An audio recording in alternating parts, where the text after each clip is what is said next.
Bam Adebayo over his last 6 games has been playing like an All-NBA caliber player, and that's a big reason why the Heat are 6-0.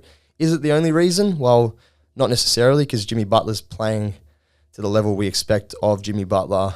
We obviously mentioned at the start of the season, the first episode of this Beyond the Box Score, that he was the biggest disappointment of this to start the season off, because we didn't expect that kind of a production from Jimmy Butler.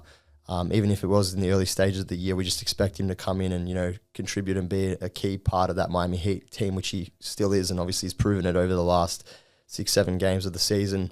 But I think it's been underrated, levels of production from guys like Duncan Robinson, who fell out of the rotation last year at some points in the season, which is crazy to me. And, there's talks about him being traded. They overpaid him on that contract, and even his last 3 games, he's been an incredible contributor for that Miami Heat team.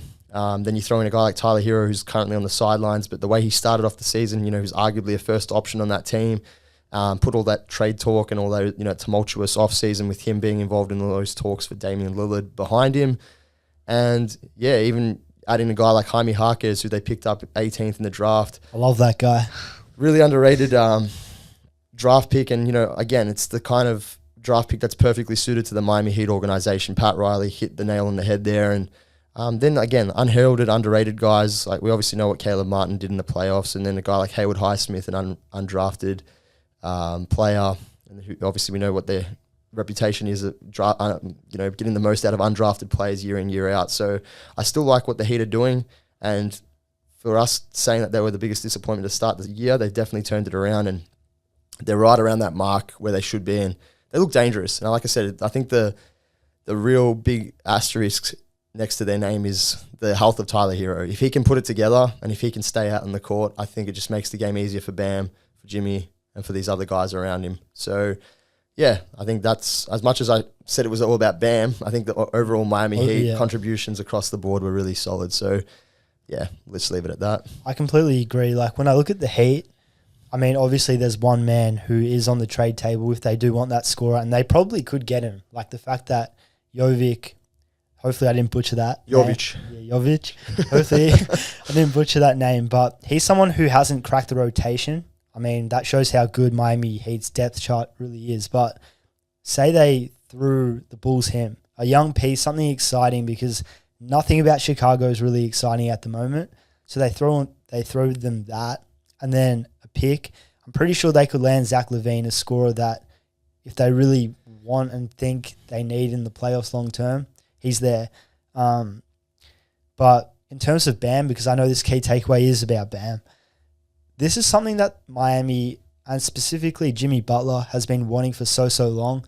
Like he stated in interviews, post-game press conferences, he wants Bam taking 15-plus shots a night. And if he could do that, he could be like the number one option.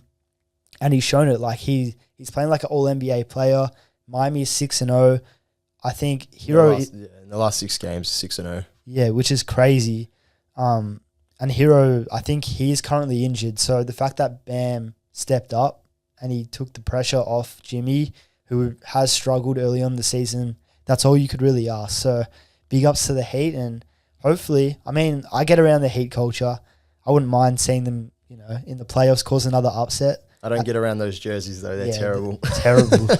But yeah, I know it's, again, beyond the box score. We don't want to harp on the stats too much, but just to put into perspective what Bam is averaging in his last 6 games, 23.5 points, 12.2 boards, nearly 5 assists, nearly 2 steals and 1.5 blocks per game. That is game, MVP caliber. 53% from the field. Yeah, it is. That really is MVP caliber. And yeah, a lot of people look at Bam and they kind of, there's always that top 3 center debate. Jokic and Embiid, obviously. But who's that third? Is it AD? Is it Cat? Is it Sabonis? Well, Bam's the one who I think plays the most consistently, and you know what you got to get from him every single night. So, yeah, no doubt should he be in that conversation still, even if some people consider him like boring. Yeah.